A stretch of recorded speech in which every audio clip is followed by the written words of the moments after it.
आम a transaction को पलैबा transaction उपर ये क्लिक करवा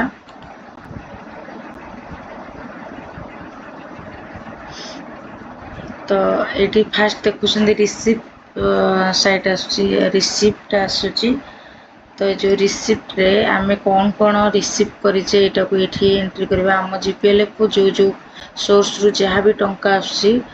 तो आम रिसीप्ट रे क्लिक करिकी एंट्री करिपरिबा तो रिसीप्ट को गला परे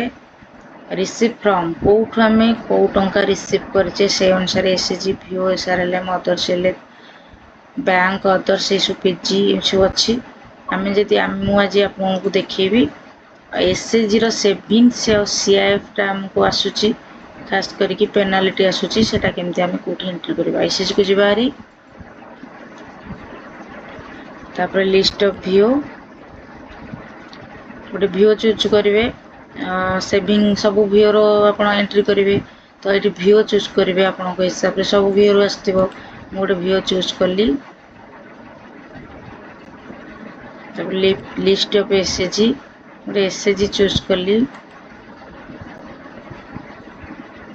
तापर ये आपण आड रिसीप्ट मारे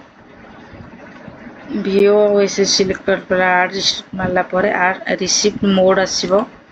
आपड़ से टंका केमती रिसीव कर खास करके आम संचय टंका को सेविंग्स को आम कैश रे रिसीव करते तो कैश मारे 30 रुपीज मारे जदि आपंकर अधिक टंका दे तो अधिक टंका मारे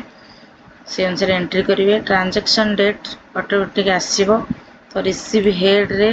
आप अदर्स ने जदि सेविंग डिपोजिट कर अलग कौन कर सेविंग रे अदर्स ने फंड सोर्स रे आपंकर ये आसो कंपलसरी सेविंग अमाउंट रिसीप्ट रे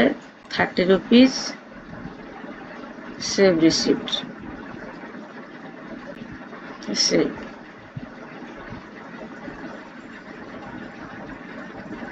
ये देखो से एसएचजी डेट ट्रांजैक्शन डेट आउ टंका एंट्री होगा कंपलसरी सेविंग्स रे।